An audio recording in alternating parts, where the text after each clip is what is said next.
Praise the Lord. Praise the Lord. Praise the Lord. Hallelujah. Hallelujah.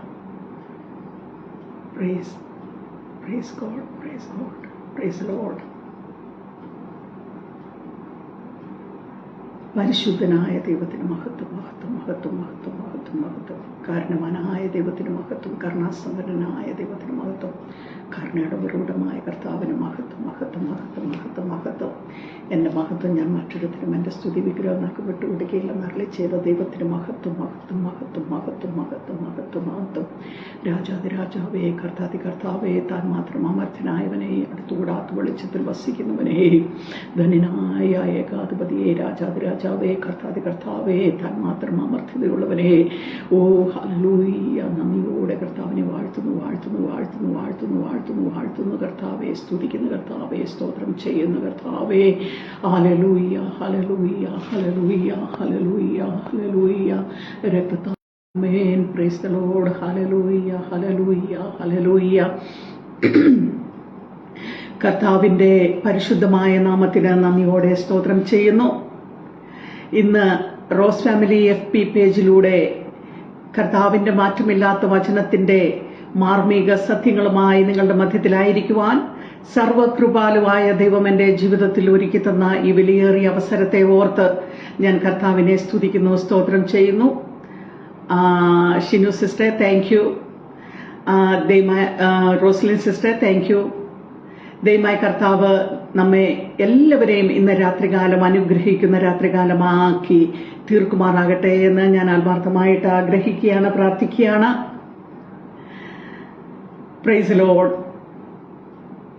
എന്നെ Rose family prayer ഗ്രൂപ്പിലൂടെ ഈ ലൈവിനായിട്ട് ക്ഷണിച്ച പ്രിയ റോസ്ലിൻ ആൻറ്റിയോടുള്ള എൻ്റെ പ്രത്യേക സ്നേഹത്തെയും വന്ദനത്തെയും ഞാൻ ഈ സമയം അറിയിക്കുകയാണ്. ദൈവമായ കർത്താവ് റോസ് ഫാമിലി പ്രെയർ ഗ്രൂപ്പിന്റെ എല്ലാ അഡ്മിനിസിനെയും ധാരാളമായിട്ട് അനുഗ്രഹിക്കുമാറാകട്ടെ, സഹായിക്കുമാറാകട്ടെ എന്ന് ഞാൻ ആത്മാർത്ഥമായി ഈ അവസരത്തിൽ പ്രാർത്ഥിക്കുകയും ഓർക്കുകയും ചെയ്യുകയാണ്. നിങ്ങൾ ചെയ്യുന്ന എല്ലാ പ്രയത്നങ്ങൾക്കും അത് കർത്താവിൽ വ്യർത്ഥമല്ല, അതിന് 100 മടങ്ങായി പ്രതിഫലം കർത്താവ് നൽകുമെന്ന് ഞാൻ പൂർണ്ണമായിട്ടും വിശ്വസിക്കുന്നു. അതിനായി പ്രാർത്ഥിക്കുകയും ചെയ്യുന്നു. ഇന്നത്തെ ദൈവവചന ചിന്തയ്ക്കായിട്ട് ഞാൻ ആഗ്രഹിക്കുന്നത് മരണത്തിനപ്പുറമായിട്ടുള്ള ഒരു ജീവിതമുണ്ട്. അതിനെക്കുറിച്ചൊന്ന് അല്പം സംസാരിച്ച് ദൈവകൃപയിൽ ആശ്രയിച്ച് സംസാരിച്ച് നിർത്തുക എന്നുള്ളതാണ് ഇന്ന് ഞാൻ ദൈവകൃപയിൽ ആശ്രയിച്ച് എടുത്തിരിക്കുന്നത്. അതിനായിട്ട് ദൈവകരങ്ങളിൽ എന്നെ തന്നെ താഴ്ത്തുകയാണ്. നമുക്കറിയാം, ദൈവവചനത്തിൽ, അതായത് യെശയ്യാ പ്രവാചകന്റെ പുസ്തകം, വലിയ പ്രവാചകനായ യെശയ്യാവ് ഉസിയ രാജാവ് മരിച്ച ആണ്ടിൽ ഒരു ദർശനം കാണുന്നു. അതിങ്ങനെയാണ്: കർത്താവ് ഉയർന്നും പൊങ്ങിമിരിക്കുന്ന ഒരു സിംഹാസനത്തിലിരിക്കുന്നു. കർത്താവിന്റെ വസ്ത്രത്തിന്റെ വിളമ്പുകൾ മന്ദിരത്തെ നിറച്ചിരുന്നു. സറാഫുകൾ അവന് ചുറ്റും നിൽക്കുന്നു.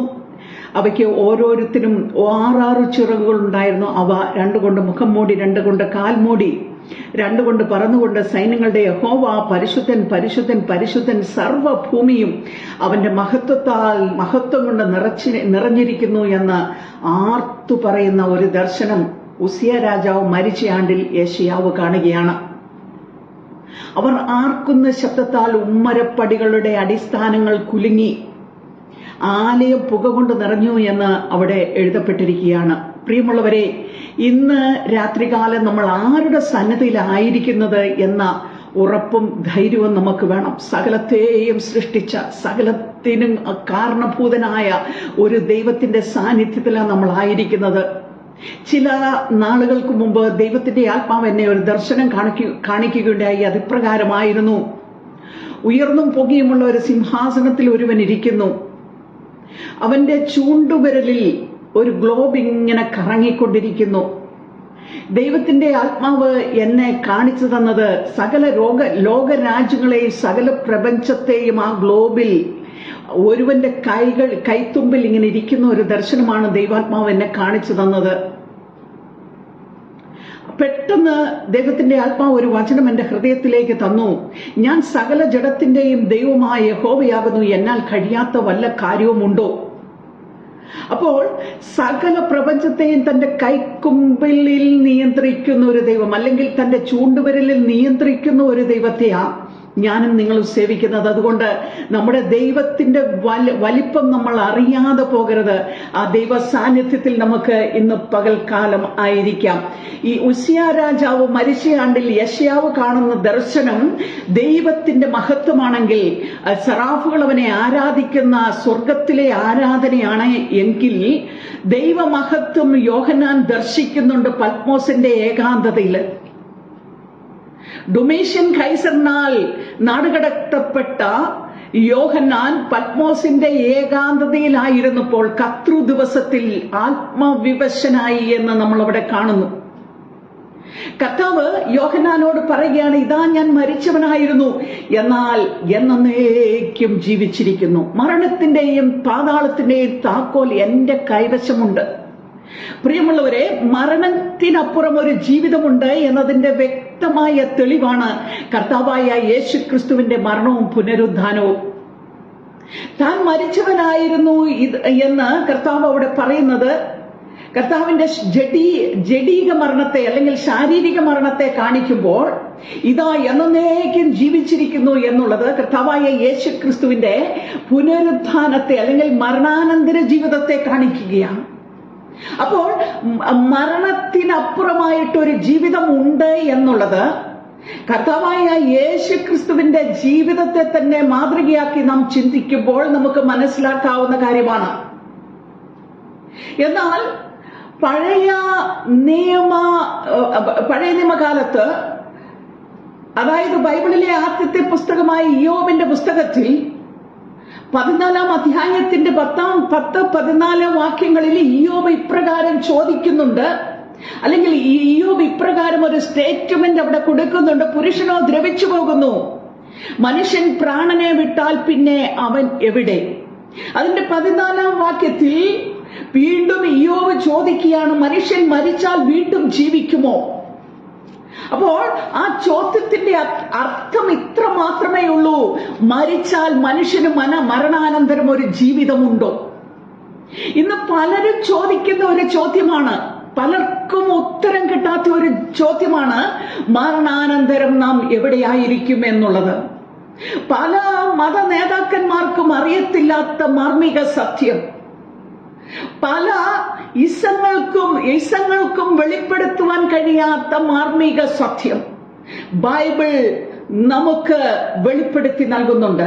ഇതര മതഗ്രന്ഥങ്ങളും ഇസങ്ങളും അത് വെളിപ്പെടുത്തുവാൻ പരാജയപ്പെട്ടു പോകുമ്പോൾ വിശുദ്ധ ബൈബിൾ അത് വ്യക്തമായിട്ട് നമുക്ക് വെളിപ്പെടുത്തി നൽകുന്നുണ്ട്. ഇയ്യോബ് പറയുന്നുണ്ട്, ഇയ്യോബ് 19-ന്റെ 26-27 വാക്യങ്ങളിൽ ഇയ്യോബ് ഇപ്രകാരം പറയുന്നുണ്ട്: എന്റെ ത്വക്ക് ഇങ്ങനെ ക്ഷയിച്ച ശേഷം ഞാൻ ദേഹരഹിതനായി ദൈവത്തെ കാണും. ഞാൻ തന്നെ അവനെ കാണും, അന്യനല്ല, സ്വന്തം കണ്ണാൽ ഞാൻ അവനെ കാണും. ദൈവത്തെ കാണുമെന്നുള്ള ഉറപ്പ് ഇവിടെ ഇയ്യോബിന് ഉണ്ട്. എങ്കിലും മരണാനന്തരം മനുഷ്യൻ എവിടെ എന്ന ചോദ്യമാണ് ഇവിടെ ഇയ്യോബിനെ കുഴയ്ക്കുന്നത്. സങ്കീർത്തനം 16-10 ദാവീദ് മധുരഗായകനായ, ദൈവത്തിന്റെ മധുരഗായകനായ ദാവീദ് ഇപ്രകാരം പറയുന്നുണ്ട്: നീ എന്റെ പ്രാണനെ പാതാളത്തിൽ വിടുകയില്ല, നിന്റെ പരിശുദ്ധനെ ദ്രവത്വം കാണുവാൻ സമ്മതിക്കുകയുമില്ല. അതിന്റെ കാരണം 11-ാമത്തെ വാക്യത്തിൽ ദാവീദ് ഇങ്ങനെ പറയുന്നു: ജീവന്റെ വഴി നീ എനിക്ക് കാണിച്ചു തരും. അതാൽ ജീവങ്കലേക്ക് ഒരു വഴിയുണ്ട്, ആ വഴി നീ അങ്ങ് എനിക്ക് കാണിച്ചു തരുമെന്നതിനാൽ, അല്ലെങ്കിൽ കാണിച്ചു തരുന്നത് കൊണ്ട് ഞാൻ ആ വഴിയെ നടക്കും എന്നല്ല, നീ എന്നെ ചൊവ്വയുള്ള വഴിയിൽ നടത്തുന്നത് കൊണ്ട് എന്റെ പ്രാണൻ പാതാളം പോകുകയില്ല, ഞാൻ നിന്റെ സന്നിധിയിൽ ചേർക്കപ്പെടുമെന്നുള്ള ഉറപ്പാണ് ഇവിടെ ദാവീദ് പങ്കുവയ്ക്കുന്നത്. അവിടെ അതിന്റെ 11-ാമത്തെ വാക്യത്തിൽ ഇപ്രകാരം പറയുന്നുണ്ട്: അങ്ങേ സന്നിധിയിൽ സന്തോഷ പരിപൂർണതയുണ്ട്. അപ്പോൾ ലോകത്തിലെ സന്തോഷം പോലെയല്ല ദൈവസന്നിധിയിലെ സന്തോഷം. ഈ ലോകത്തിലെ നമ്മുടെ സന്തോഷത്തെക്കാൾ സന്തോഷത്തിന്റെ പരിപൂർണത ലഭിക്കുന്നത് ദൈവസന്നിധിയിൽ മാത്രമാണ് എന്ന് ആ വെളിപ്പാട് പ്രാപിച്ച ദാവീദ് ഇവിടെ പറയുകയാണ്. അപ്പോൾ ആ ദൈവത്തിന്റെ സാന്നിധ്യത്തിലേക്ക് ഞാൻ ചേർക്കപ്പെടുമെന്നുള്ള ഉറപ്പാണ് ഇവിടെ ദാവീദിന് ഉണ്ടായിരിക്കുന്നത്. പ്രിയമുള്ളവരെ, സന്തോഷത്തിന്റെ പരിപൂർണത എന്ന് പറയുമ്പോൾ ഈ ലോകത്തിന്റെ അല്ലെങ്കിൽ ലോക ജീവിതത്തിന്റെ ഉപ്സ് ആൻഡ് ഡൗൺസ് നമ്മെ ഒരിക്കലും ബാധിക്കാതെ വണ്ണം, ലോകത്തിന്റെ പ്രയാസങ്ങൾ, കണ്ണുനീര്, ചിന്തകൾ ഒന്നും വേട്ടയാടാത്ത ഒരു സ്ഥലത്തേക്ക് ദൈവം നമ്മെ കൊണ്ടുപോകും. അവിടെയാണ് നമുക്ക് സന്തോഷത്തിന്റെ പരിപൂർണത ലഭിക്കുന്നത്. അവിടെ ദൈവത്തിന്റെ സന്നിധിയിൽ എന്നും പ്രമോദിക്കുവാൻ ദൈവം ഇടയാക്കും. പ്രിയമുള്ളവരെ, ഇവിടെ ദാവീദ് ആ സത്യം വിളിച്ചു പറയുകയാണ്. BC 700-നും 680-നും മധ്യേ യെശയ്യാവ് ആത്മാവിൽ ഇങ്ങനെ വിളിച്ചു പറഞ്ഞു, നിന്റെ മൃതന്മാർ ജീവിക്കും. അപ്പോൾ പഴയ നിയമ വിശുദ്ധന്മാർക്ക് മരണാനന്തരം ഒരു ജീവിതം ഉണ്ട് എന്ന പ്രത്യാശ ഉണ്ടായിരുന്നു എന്ന ഈ വചനങ്ങളിൽ നിന്നൊക്കെ നമുക്ക് മനസ്സിലാക്കുവാനായിട്ട് സാധിക്കുന്നത്. ഇവിടെ ദൈവത്തിന്റെ വലിയ പ്രവാചകനായ യെശയ്യാവ് ഇങ്ങനെ വിളിച്ചു പറഞ്ഞു, നിന്റെ മൃതന്മാർ ജീവിക്കും എന്ന് വെച്ചാൽ ദൈവത്തിൽ മരിച്ചവർ ജീവിക്കുമെന്ന യെശയ്യാവോട് വിളിച്ചു പറയുന്നത്. അവർ എവിടെ ജീവിക്കും, ആരോടുകൂടെ ജീവിക്കും എന്ന് ഇവിടെ പറയുന്നില്ല. എന്നാൽ സഭാപ്രസംഗിയുടെ പുസ്തകത്തിലേക്ക് നമ്മൾ കടന്നു വരുമ്പോൾ അതിന്റെ 12-ാമത്തെ അധ്യായത്തിന്റെ 7-ാം വാക്യത്തിൽ ജ്ഞാനികളിൽ ജ്ഞാനിയായ ശലോമോൻ ആ വെളിപ്പാട് പ്രാപിച്ച് ഇങ്ങനെ പറയുന്നുണ്ട്, പൊടി പണ്ട് ആയിരുന്നതുപോലെ ഭൂമിയിലേക്ക് തിരികെ ചേരും, ആത്മാവോ അത് നൽകിയ ദൈവത്തിങ്കിലേക്ക് തിരികെ പോകും.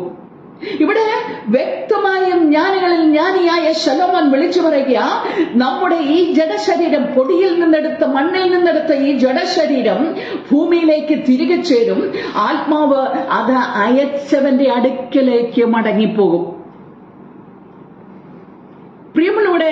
പ്രിയമുള്ളവരെ, ഇവിടെ ശലോമോൻ പറയുന്നത് ഇതാ, മനുഷ്യന്റെ ഉള്ളിൽ ഒരു ആത്മാവുണ്ട്, അത് തന്ന ദൈവത്തിങ്കിലേക്ക് മടങ്ങിപ്പോകും എന്ന് വ്യക്തമായിട്ടും ഇവിടെ ശലോമോൻ പറയുക. അതിന്റെ വ്യക്തമായ തെളിവ് നമ്മൾക്ക് ലഭിക്കണമെങ്കിൽ സെക്കറിയ പ്രവാചകന്റെ പുസ്തകത്തിലേക്ക് കടന്നു വരണം. 12-ാം അധ്യായത്തിന്റെ 1-ാം വാക്യത്തിൽ ഇപ്രകാരം പറയുന്നു, ആകാശം വിരിക്കുകയും ഭൂമിയുടെ അടിസ്ഥാനമിടുകയും മനുഷ്യന്റെ ആത്മാവിനെ അവന്റെ ഉള്ളിൽ നിർമ്മിക്കുകയും ചെയ്തിരിക്കുന്ന യഹോവയുടെ അരുളപ്പാട്. അപ്പോൾ മനുഷ്യന്റെ ആത്മാവ്, അതായത് മനുഷ്യന്റെ ഉള്ളിൽ ഒരു ആത്മാവ് നിർമ്മിക്കപ്പെട്ടിട്ടുണ്ട്. അത് യഹോവയുടെ കൈകളാൽ നിർമ്മിക്കപ്പെട്ടിരിക്കുന്നു. സർവശക്തനായ ദൈവമാണ് മനുഷ്യന്റെ ഉള്ളിൽ മനുഷ്യനെ ആത്മാവിനെ നൽകിയത് എന്ന് ഇവിടെ ഹല്ലേലൂയ സെക്രിയാവ് വിളിച്ചു പറയുക. യഹോവ, യാഹ്വേ അഥവാ എലോഹീം, ആ ദൈവമാണ് നമ്മൾക്ക് നമ്മുടെ ഉള്ളിൽ ആത്മാവിനെ നിർമ്മിച്ചു നൽകിയിരിക്കുന്നത് എന്ന് ഇവിടെ സെക്രിയ പ്രവാചകൻ വിളിച്ചു പറയുക. ആ ആത്മാവ് ആര് നിർമ്മിച്ചു നൽകിയോ ആ ദൈവത്തിങ്കിലേക്ക് മടങ്ങിപ്പോകുമെന്ന ഇവിടെ വിളിച്ചു പറയുന്നത്. ഈ വചനങ്ങൾ നമ്മെ മനസ്സിലാക്കി തരുന്നത്. അപ്പോൾ മരണാനന്തരം ദൈവം നമുക്ക് നൽകുന്ന ആത്മാവ് ദൈവത്തിങ്കിലേക്ക് തന്നെ മടങ്ങിപ്പോകുമെന്ന് ജ്ഞാനികളിൽ ജ്ഞാനിയായ ശലോമോൻ ഇവിടെ വെളിപ്പെടുത്തുന്നു. ബൈബിളിൽ ആദ്യമായി എഴുതപ്പെട്ട ഇയ്യോബിന്റെ പുസ്തകത്തിലെ ചോദ്യത്തിന്റെ മറുപടി ഇവിടെ ശലോമോൻ കൊടുക്കുകയാ. വ്യക്തമായും ഇയ്യോബ് ചോദിച്ച ചോദ്യത്തിന്റെ മറുപടി ഇവിടെയാണ് ലഭിക്കുന്നത് ബൈബിളിൽ. അപ്പോൾ പഴയ നിയമ വിശുദ്ധന്മാർ ആ വെളിപ്പാട് പ്രാപിച്ചതുകൊണ്ടാണ് അവരിൽ പലരും ദൈവസന്നിധിയിൽ ഉറപ്പോടുകൂടി നിന്നതും, അല്ലെങ്കിൽ രക്തസാക്ഷികളാകുവാൻ വരെ തയ്യാറായതും, അല്ലെങ്കിൽ അവർ മരണത്തെ പൂകിയതും. മരണാന്തരം ഒരു ജീവിതമുണ്ട്, അത് ദൈവത്തിന്റെ സന്നിധിയിൽ ആണ് എന്ന് നാം മനസ്സിലാക്കേണ്ടിയിരിക്കുന്നു. പ്രിയമുള്ളവരെ, ആ പ്രത്യാശയുള്ളത് കൊണ്ടല്ലേ ദൈവത്തിന്റെ സന്നിധിയിൽ നമ്മൾ നാൾതോറും മുന്നേറുന്നത്. നമുക്ക് ഈ ലോകത്തിന്റെ ഞെരുക്കങ്ങൾ, പ്രയാസങ്ങള്, ഭാരങ്ങള് എല്ലാം നമ്മുടെ ജീവിതത്തിൽ ഉണ്ടെങ്കിലും ഈ മരണാനന്തരം ഹല്ലേലൂയ ഒരു ജീവിതമുണ്ട്. അവിടെ ദുഃഖമില്ല, മുറവിളിയില്ല, കണ്ണുനീരില്ല എന്നുള്ള പ്രത്യാശയാണ് നമ്മെ മുന്നോട്ട് നയിക്കുന്നത്. ദൈവത്തിന് സ്തോത്രം. ധന്യനായ പൗലോസ് തന്റെ 2-ാം മിഷണറി യാത്രയിൽ സ്ഥാപിച്ച സഭയാ ഫിലിപ്പിയ സഭ. അതായത് മാസിഡോണിയയിലെ പ്രധാന പട്ടണമായ ഫിലിപ്പിയ പട്ടണത്തിൽ ധന്യനായ പൗലോസ് സ്ഥാപിച്ച ആ സഭയിലുള്ള വിശ്വാസികൾക്ക് ലേഖനം എഴുതുമ്പോൾ അതിന്റെ ഫിലിപ്പിയ ലേഖനം 1-ാം അധ്യായത്തിന്റെ 21 മുതൽ 23 വരെയുള്ള വാക്യങ്ങളിൽ പൗലോസ് ഇപ്രകാരം പറയുന്നുണ്ട്. അതിന്റെ 21-ാമത്തെ വാക്യം, എനിക്ക് ജീവിക്കുന്നത് ക്രിസ്തുവും മരിക്കുന്നത് ലാഭവുമാകുന്നു.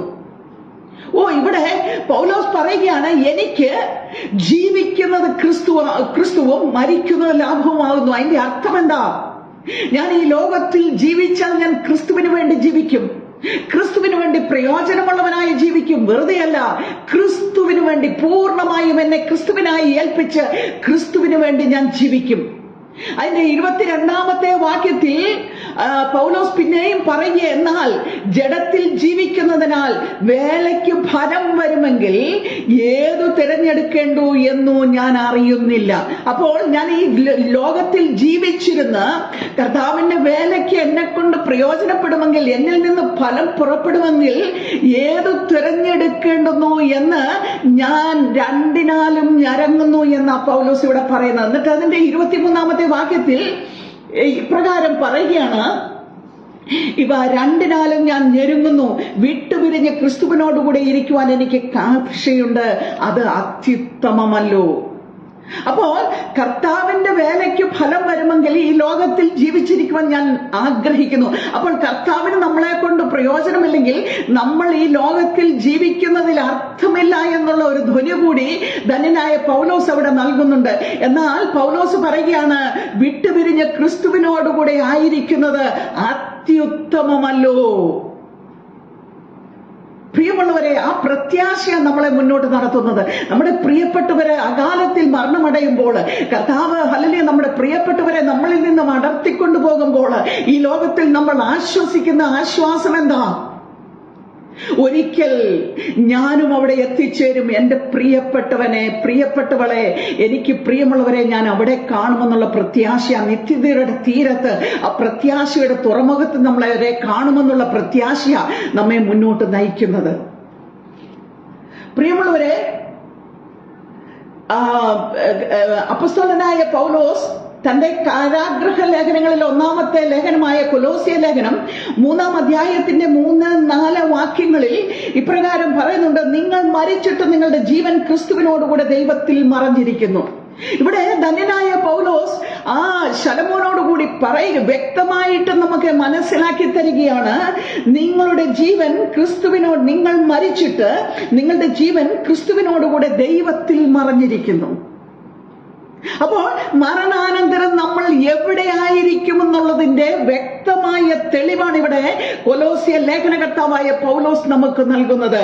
നിങ്ങൾ മരിച്ചിട്ട് നിങ്ങളുടെ ജീവൻ, അതായത് നമ്മുടെ പ്രാണൻ, നമ്മുടെ ആത്മാവ് ക്രിസ്തുവിനോടുകൂടെ ദൈവത്തിൽ മറഞ്ഞിരിക്കുന്നു. അപ്പോൾ ക്രിസ്തുവിനോടുകൂടെ ദൈവത്തിൽ നമ്മൾ മറഞ്ഞിരിക്കുമെന്ന, നമ്മൾ ക്രിസ്തുവിനോടുകൂടെ ചേർന്ന് ദൈവത്തിൽ മറഞ്ഞിരിക്കുന്ന അവസ്ഥയാണ് നമ്മുടെ മരണാനന്തര ജീവിതമെന്ന് ഇവിടെ വ്യക്തമായിട്ടും പറയുകയാണ്. അപ്പോൾ മനുഷ്യൻ പ്രാണനെ വിട്ടാൽ അവൻ എവിടെ എന്ന ഇയ്യോബിന്റെ ചോദ്യത്തിന് ക്രിസ്തുവിൽ നാം ദൈവത്തിൽ മറഞ്ഞിരിക്കുന്നു എന്ന മറുപടിയാ പൗലോസ് ഇവിടെ കൊടുക്കുന്നത്.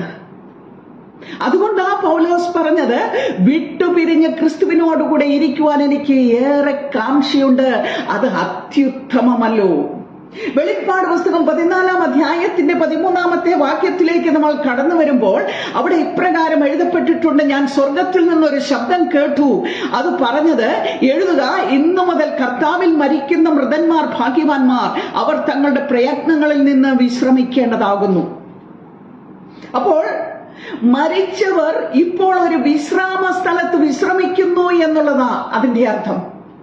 അവർ തങ്ങളുടെ പ്രയത്നങ്ങളിൽ നിന്ന് വിശ്രമിക്കേണ്ടതാകുന്നു. അപ്പോൾ നമ്മളെ വിട്ടുപിരിഞ്ഞ നമ്മുടെ പ്രിയപ്പെട്ടവര് അവരുടെ പ്രയത്നങ്ങളിൽ നിന്ന് ഇപ്പോൾ ഒരു വിശ്രാമ സ്ഥലത്ത് വിശ്രമിക്കുകയാണ് എന്ന ധ്വനിയാണ് വെളിപ്പാട് പുസ്തകം നമുക്ക് നൽകുന്നത്. എന്നാൽ കർത്താവിന്റെ കാഹളം കേൾക്കുമ്പോൾ ധൂളിയായ ഈ ശരീരവും ദൈവത്തിൽ മറഞ്ഞിരിക്കുന്ന ആത്മാവും പുനരുദ്ധാനത്തിന്റെ ശക്തിയാൽ ഒന്നിക്കും, ഒന്നുചേരും, തേജസ്കരിക്കപ്പെട്ട വിണ്മയ ശരീരമായി മാറി നാം കർത്താവിനോടുകൂടെ വാനമേഘങ്ങളിൽ പറന്നുയരും. ഈ പ്രത്യാശയെ നമ്മളെ ഈ ലോകത്തിൽ മുന്നോട്ട് പോകുവാൻ ദൈവം സഹായിക്കുന്നത്. പ്രിയമുള്ളവരെ, നമ്മൾ കർത്താവിന്റെ വരവെങ്കിൽ എടുക്കപ്പെട്ടാൽ യോഹന്നാന്റെ സുവിശേഷം 14 അധ്യായത്തിന്റെ 1 വാക്യത്തിൽ മുതൽ കർത്താവ് ഇങ്ങനെ പറയുന്നുണ്ട്, നിങ്ങളുടെ ഹൃദയം കലങ്ങിപ്പോകരുത്, ദൈവത്തിൽ വിശ്വസിപ്പിൻ, എന്നിലും വിശ്വസിപ്പിൻ. എന്റെ പിതാവിന്റെ ഭവനത്തിൽ അനേക വാസസ്ഥലങ്ങൾ ഉണ്ട്, ഇല്ലെങ്കിൽ ഞാൻ നിങ്ങളോട് പറയുമായിരുന്നു. ഞാൻ നിങ്ങൾക്ക് വേണ്ടി വാസസ്ഥലം ഒരുക്കുവാൻ പോകുന്നു. അത് ഒരുങ്ങിയാൽ ഞാൻ ഇരിക്കുന്നിടത്ത് നിങ്ങളും ഇരിക്കേണ്ടതിന് പിന്നെയും കടന്നു വന്ന് നിങ്ങളെ ചേർത്തുകൊള്ളും. എത്ര ഭാഗ്യകരമായ പ്രത്യാശ നൽകിയ കർത്താവ് കടന്നു പോയിരിക്കുന്നത്. അപ്പോൾ ഹല്ലേലൂയ, നമ്മുടെ മരണാനന്തരമാണെങ്കിലും നമ്മൾ ജീവിച്ചിരിക്കുമ്പോഴാണെങ്കിലും ഒരിക്കൽ കർത്താവ് വരും. ആ കർത്താവിന്റെ വരവെങ്കിൽ നാം കർത്താവിനോടുകൂടി എടുക്കപ്പെടുമെന്നുള്ള പ്രത്യാശ നൽകിയ കർത്താവ് കടന്നുപോയത്. അപ്പോസ്തലനായ പൗലോസ് തെസ്സലോനിക്കയ്ക്ക് എഴുതിയ 1-ാമത്തെ ലേഖനം അതിന്റെ 4-ാം അധ്യായം 16-ാമത്തെ വാക്യത്തിൽ അപ്പോസ്തലനായ പൗലോസ് കർത്താവായ യേശുക്രിസ്തുവിന്റെ വാക്കുകളെ അരക്കിട്ടുറപ്പിച്ചുകൊണ്ട് അതിനെ ഹല്ലേലൂയ നമ്മൾക്ക് ഒന്നുകൂടി വ്യക്തമാക്കി തരുന്നുണ്ട്. പൗലോസ് ഇങ്ങനെ വിളിച്ചു പറഞ്ഞു, കർത്താവ് തൻ ഗംഭീരനാദത്തോടും പ്രധാന ദൂതന്റെ ശബ്ദത്തോടും ദൈവത്തിന്റെ കാഹളത്തോടും കൂടി വാനമേഘങ്ങളിൽ എഴുന്നള്ളി വരികയും ക്രിസ്തുവിൽ മരിച്ചവർ മുമ്പേ ഉയർത്തെഴുന്നേൽക്കുകയും പിന്നെ ജീവനോടെ ശേഷിക്കുന്നവരായ നാം ഹല്ലേലൂയ കർത്താവിനെ എതിരേൽപ്പാൻ വാനമേഘങ്ങളിൽ എടുക്കപ്പെടും. ഇങ്ങനെ നാം എല്ലാ കാലവും കർത്താവിനോടുകൂടി ആയിരിക്കുമെന്ന് ഹല്ലേലൂയ വലിയ ഭാഗ്യകരമായ ഒരു പ്രത്യാശയെ ഹല്ലേലൂയ പൗലോസ് നമ്മൾക്ക് കൈമാറുന്നുണ്ട്. പ്രിയമുള്ളവരെ, നാം കർത്താവായ യേശു ക്രിസ്തുവിന്റെ അടുക്കിലേക്ക് കടന്നു പോകുന്ന ഒരു സുദിനമുണ്ട്. ഹല്ലേലൂയ, സ്തോത്രം. നമ്മുടെ കർത്താവായ യേശു ക്രിസ്തു തന്റെ സഭയെ ചേർക്കുവാൻ മടങ്ങി വരും. നാം അവനോടുകൂടി ആയിരിക്കും. നമ്മൾക്ക് മുമ്പ് മരിച്ചവരെല്ലാം തേജസ്കരിക്കപ്പെട്ടവരായി അവരുടെ ശരീരം ഹല്ലേലൂയ ധൂളിയിൽ നിന്ന്, ഈ മണ്ണിൽ നിന്നെടുത്ത ശരീരം അത് ഒന്നു ചേർന്ന് അത് വിണ്മയ ശരീരമായി, തേജസ്കരിക്കപ്പെട്ട ശരീരമായി, അല്ലെങ്കിൽ ക്രിസ്തുവിന്റെ തേജസ്കരിക്കപ്പെട്ട ശരീരം പോലെ മജ്ജയും മാംസവും ഇല്ലാത്ത ശരീരമായി ഹല്ലേലൂയ അവരും ഹല്ലേലൂയ വാനമേഘങ്ങളിൽ നമുക്ക് മുമ്പായി പറന്നുയരും. ഓ സ്തോത്രം, എത്ര ഭാഗ്യകരമായ പ്രത്യാശയ! ആ മധ്യാകാശത്തില് തന്റെ കാന്തിയാകുന്ന സഭയുമായിട്ടുള്ള വിവാഹം അവിടെ നടക്കും. അത് മാത്രമല്ല, ന്യായവിധി അവിടെ സംഭവിക്കും. ദൈവത്തിന്റെ വചനത്തിൽ വ്യക്തമായി പറയുന്നു, അവനവൻ ജീവിച്ചിരിക്കുമ്പോൾ ചെയ്തത് നല്ലതാകലും തീയതാകലും തക്കവണ്ണം പ്രാപിക്കേണ്ടതിന് ദൈവത്തിന്റെ ന്യായാസനത്തിന്റെ മുമ്പിൽ നിൽക്കേണ്ടതാകുന്നു. നമ്മൾക്ക് ശിക്ഷാവിധിയില്ല, എന്നാൽ ന്യായവിധിയുണ്ട്. പ്രിയമുള്ളവരെ, അവിടെ മധ്യാകാശത്തിൽ വെച്ച് നമ്മളുടെ ന്യായവിധി നടക്കും. എന്നാൽ ഇതെല്ലാം മധ്യാകാശത്തിൽ സംഭവിക്കുമ്പോൾ ഈ ലോകത്തിൽ മറ്റൊരു കാര്യം സംഭവിച്ചുകൊണ്ടിരിക്കും. അതായത് എതിർ ക്രിസ്തു 7 വർഷം ഈ ഭൂമിയെ ഭരിക്കുവാനിടയാകും. ഘോര ക്രൂര ഭരണം, കഠിനമായ ഒരു ഭരണ സംവിധാനത്തിലൂടെ കർത്താവിന്റെ വരവെങ്കിൽ എടുക്കപ്പെടാത്ത സകലരും കടന്നു പോകും. സകല മനുഷ്യരും അതിലൂടെ കടന്നു പോകും. അതിനുശേഷം ഈ എതിർ ക്രിസ്തുവിന്റെ 7 വർഷത്തെ ഭരണത്തിന് ശേഷം കർത്താവായ യേശു ക്രിസ്തു ഒലിവുമലയിൽ കാലുകുത്തും. അതായിരിക്കും മഹത്വ പ്രത്യക്ഷത. ദൈവത്തിന്റെ വചനം സെക്രിയ പ്രവാചകന്റെ പുസ്തകത്തിൽ പറയുന്നത്, ഒലിവുമല കിഴക്ക് പടിഞ്ഞാറായിട്ട് 2ആയി പിളർന്നു പോകും, വലിയൊരു താഴ്വര ഉളവാകും. അതിനാ മെഗീദോ താഴ്വര എന്ന് പറയുന്നത്. അവിടെ വെച്ച് ആ എതിർ ക്രിസ്തുവിനെയും കള്ളപ്രവാചകനെയും അവന്റെ സൈന്യത്തെയും അവിടെ വെച്ച് കർത്താവായ യേശുക്രിസ്തുവും തന്റെ സൈന്യവും തന്റെ സഭയും അതിനെ പരാജയപ്പെടുത്തി 1000 വർഷം കർത്താവായ യേശുക്രിസ്തു യെരുശലേമിനെ കേന്ദ്രമാക്കി ഭൂമിയെ ഭരിക്കുന്ന ഒരു സഹസ്രാബ്ദ വാഴ്ചയിലേക്ക് ഈ ഭൂമി അതിവേഗം നീങ്ങപ്പെടുവാൻ പോകുകയാണ്. 1000 വർഷത്തെ കർത്താവായ യേശുക്രിസ്തുവിന്റെ ഈ ഭരണത്തിനു ശേഷം ഒരു വെള്ള സിംഹാസന ന്യായവിധി ഇവിടെ ഉണ്ടാകും. അന്ന് സമുദ്രത്തിലുള്ളവരെ മരിച്ചവരെ ഏൽപ്പിച്ചു കൊടുക്കും, ഭൂമിയിൽ മരിച്ചവരെ ഏൽപ്പിച്ചു കൊടുക്കും, ജീവനുള്ളവരെയും ഏൽപ്പിച്ചു കൊടുക്കും. അവിടെ വെള്ള സിംഹാസന ന്യായവിധി നടന്നതിന് ശേഷം നെല്ലിനെയും പതിരിനെയും വേർതിരിച്ചുകൊണ്ട് ഹല്ലേലൂയ ദൈവത്തിന്റെ സഭ എന്നേക്കുമായി ഒരു നിത്യതയിലേക്ക്, അല്ലെങ്കിൽ വെളിപ്പാട് പുസ്തകം പറയുന്നത് പോലെ ഒരു പുതിയ യെരുശലേമിലേക്ക് പ്രവേശിക്കപ്പെടും.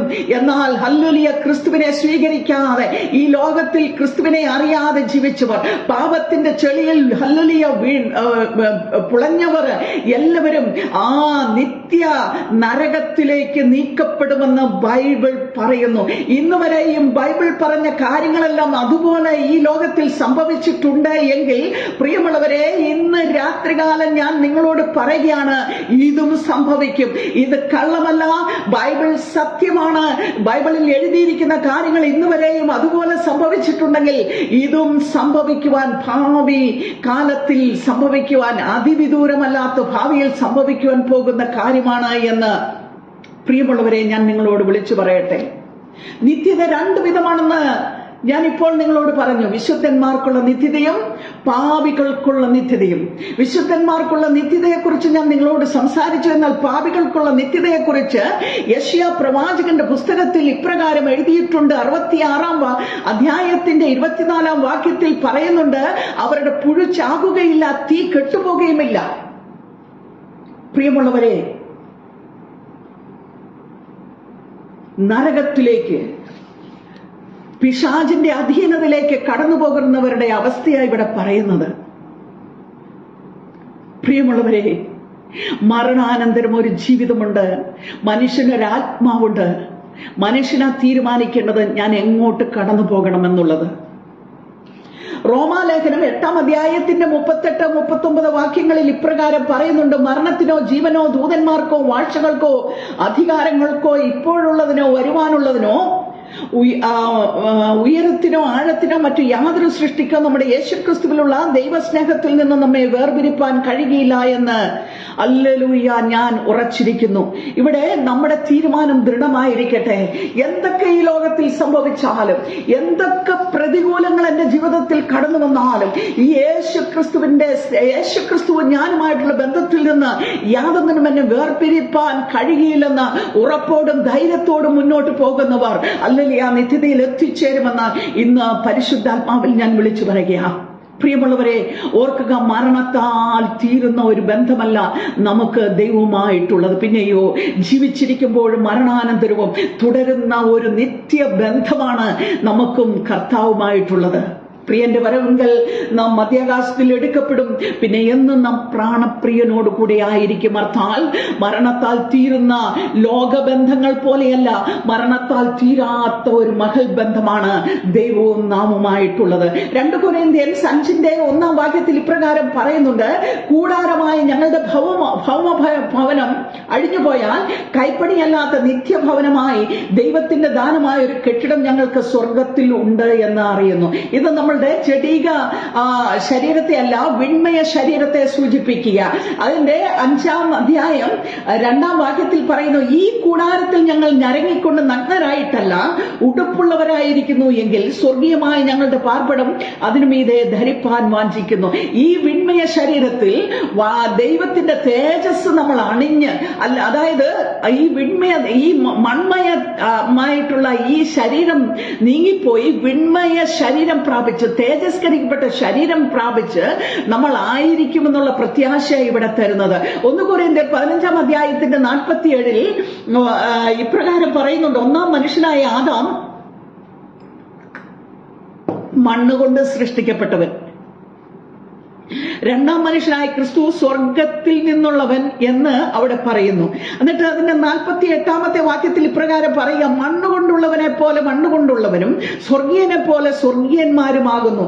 49-ാമത്തെ വാക്യത്തിൽ ഇപ്രകാരമുള്ള പ്രത്യാശ നൽകിയ, നാം മണ്ണുകൊണ്ടുള്ളവന്റെ പ്രതിമ ധരിച്ചു എങ്കിൽ, അതായത് 1-ാം മനുഷ്യനായ ആദമിന്റെ ജഡശരീരം നാം എടുത്തു എങ്കിൽ സ്വർഗീയനായ 2-ാം മനുഷ്യനായ ക്രിസ്തുവിന്റെ പ്രതിമയും നാം ധരിക്കും. അത് തേജസ്കരണത്തെ കാണിക്കുക. അല്ല, മത്സ്യം മാംസവും ഇല്ലാത്ത ആ തേജസ്കരിക്കപ്പെട്ട ശരീരത്തെ കുറിച്ചാണ് ഇവിടെ പറയുന്നത്.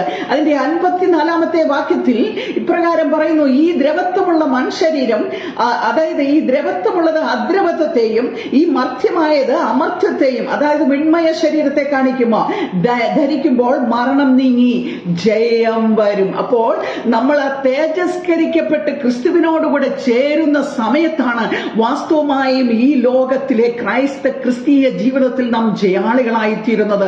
നാം ദൈവസന്നിധിയിൽ ചേർക്കപ്പെടുമ്പോഴാണ് അല്ലെങ്കിൽ ക്രിസ്തീയ ജീവിതത്തിന്റെ പൂർണ്ണത കൈവരുന്നത്. പ്രിയരെ, പിന്നെ നമുക്ക് മരണമില്ല.